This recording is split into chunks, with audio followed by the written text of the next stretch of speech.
Hey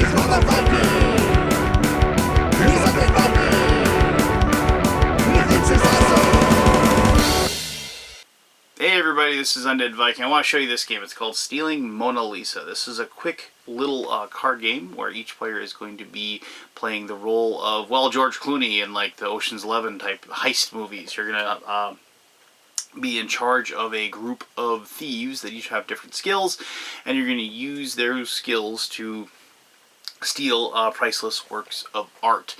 You'll play this game over a series of rounds until you run out of priceless works of art to steal, and then whoever stole the most valuable total of art will win the game. So let me show you how to play Stealing Mona Lisa, and then we'll come back here and we'll talk a little more in detail about the game. Alright, cool. Alright, this is Stealing Mona Lisa, and you get these two decks of cards with the game. This is the deck of priceless works of art that you'll be stealing, and this is the skill cards that are going to be the members of the team that you're going to be hiring to pull off the heist for you, because you are considered to be the boss of the thieves, and so these are the different thieves that you'll be hiring. So beginning the game, this game can handle 3 to 7 people. You deal out a number of paintings equal to the number of players minus 1. Now, in future turns, you might have a painting left over, and when that happens, you still only deal out so you have a total number of paintings equaling the number of players minus 1. So if there's a painting already out here and you had 5 players, you'd only deal out 3 to get to 4. But so we're going to put 4 cards out here, and so we're just going to see what we have here. 1, 2, 3, and 4. So there is the 4 different cards, and you'll notice that they have the value of what the painting is worth under each one, and also under each one there are some little icons, and these are the different icons of the skills of the thieves that you're going to be hiring. So also at this point, what you will do is you will go ahead and place these letters on here, because that designates which one, because this is a situation where the players will will pick one, and it'll be a secret until it is revealed. So what happens is that you get dealt 5 of these cards, 1, 2, 3, 4, 5. In future turns, you may very well have leftover cards.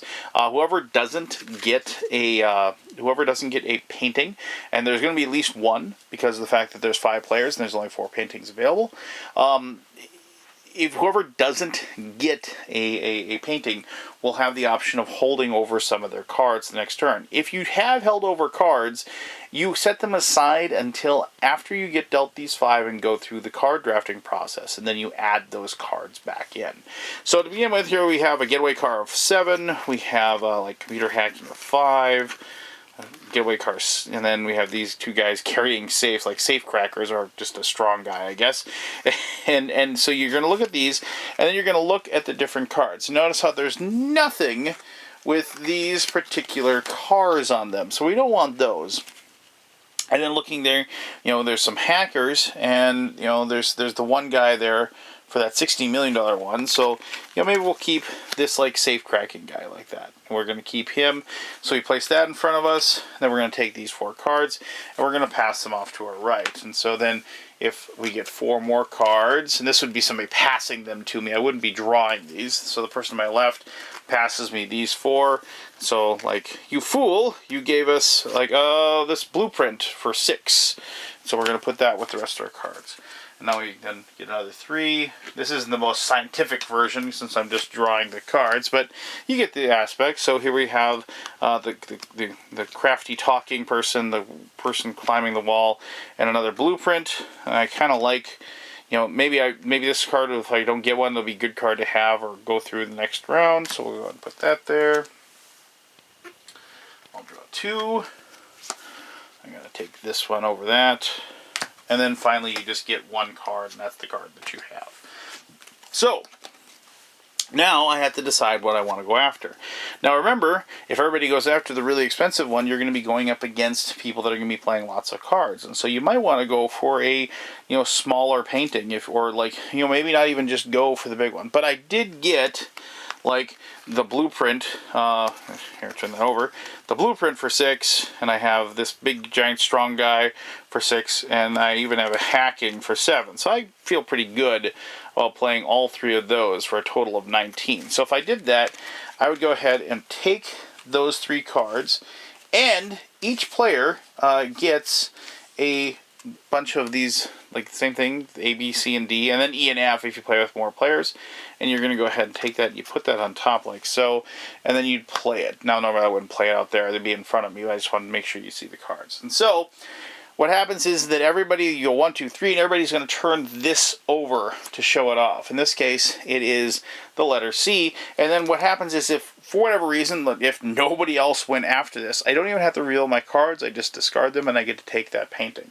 If I'm going up against somebody, which is likely since somebody else is probably there, what you're going to do then is compare the totals. And so then you turn over the cards, and as long as the icon matches the one that's underneath the painting, you get to count it. So all 3 of these match the icon.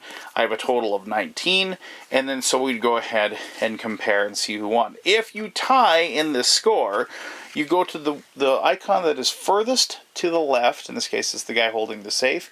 Whoever has the single highest card of that icon will then take the particular thing. So I have a 6. If the other guy didn't have a 6 in this, maybe he only had the blueprints and the cyber hacking, then I would get it. But if he had like a 7 in the guy holding the safe, he'd beat me, and he would get that particular painting over me.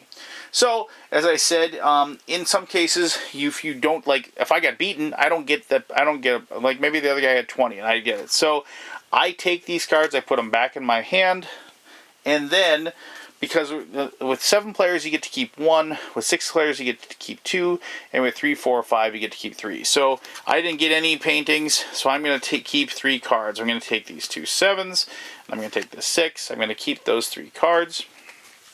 I'm going to put them to the side, and then, you know, these particular paintings. So maybe this painting got left behind because, like I said, like nobody, because I lost out and everybody else got one. So in the next round, what's going to happen is that you're going to reveal the next 3, like so. So there's like 3 more, and then you're going to go ahead and put the letters back on there, like so. And then you're going to go through the same process again. You're going to go through that card drafting process and get another deck of cards. And then I'm going to have those extra 3 because of the fact that I didn't take a painting. And eventually what's going to happen is you're going to run out of these cards. Once there are 2 or less paintings in the painting deck, then the game is over. And then you total up how many millions of painting value that you managed to steal, and then that is the winner of the game. If there's a tie at that point as well, whoever actually steals the Mona Lisa, that's the tiebreaker, and that's the winner. So there you go. That is how to play Stealing Mona Lisa. It has the biggest fun thing. That's horrible English. The most fun thing I like about this game is like making my mind of like trying to like maybe go after like some of these smaller value ones, because of the fact that maybe not because of the cards I drew, but because of the fact that everybody else is going to be squabbling over those big ticket paintings. And so, you know, I've won games where I've just like said, okay, fine, I'm just going to go after the 9 million one or the 10 million one, because of the fact that everybody else is going to be barking over those. So why don't I just, you know, go after the low ones, and then I can make sure I get a painting every single round, instead of like getting jammed and not getting one in certain situations. So, you know, and there's something to be said about having cards left over too at the end. So, I mean, there have been times when I've been able to bluff and like just put one card down, go for the cheap one, and it's like a 1. It's like a 1 that isn't even one of the icons underneath, but because nobody else went after it, I get that particular card because of the fact that I don't have to reveal. And that's a real, I mean, and so that's kind of like the cool little, like, you know, gambling, like push your luck strategy that I really enjoy about the game. But let me talk more about that in my conclusion. Yeah. All right, so there you go. That is Stealing Mona Lisa.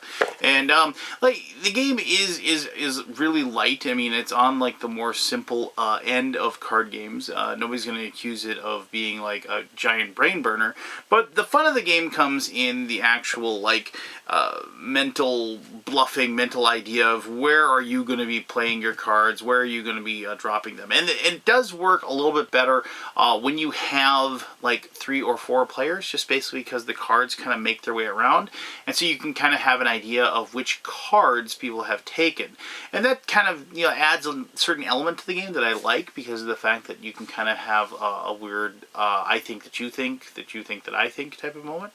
But also I do kind of like the blind aspect of it as well, when you have 5 players and you just have no clue as far as how many goes, and then you just have to kind of go by, how many points do you have, how many points do I have, are you going to be going after, like I said, you are you going to go low? Are you just going to hey, just take a painting, because that's better than getting nothing, that kind of situation. And so, and because of the fact that there is no set number of rounds, I mean, so like if paintings don't get taken, you're only adding a certain number, and you haven't gone through your entire deck, at a certain pace. It isn't like there's always 4 cards coming out. I mean, it is random. That you can kind of, in a way, weird way, because of the way the bids work out and everything like that, you can kind of sense the speed of the game and sense how many rounds you're going to have, before it's over. And so then you're going to have to modify your strategy as far as what you're going to go after, depending on that. You might have to just go all out if you don't have like enough points, enough millions to win the game. And so you're going to, and then as the player that might be in the lead, you're recognizing that as well, and so you have to play against that strategy. And so it's one of those games that has levels to it that like don't really become apparent until you've actually played it a couple of times. And this is a game that I've played with both my game group and my family, and both groups have enjoyed it a lot. I've really enjoyed actually the art aspect. It's kind of fun because my daughter has asked about certain pieces of artwork about them, and then we've been able to look them up and talk about them as well. And so I do like the maybe unintended aspect of like opening the door of artwork to my daughter, but it did happen, and if it wasn't for the game, that wouldn't have. So there you go. So there you go. That is Stealing Mona Lisa. If you have any questions about the game, please ask away. I'll answer those to the best of my ability. As always, I really appreciate you taking the time to watch this video. And as always, I am the Undead Viking, and I am telling you to have yourself one heck of an awesome day. Alright, I'll see you next time. Bye-bye.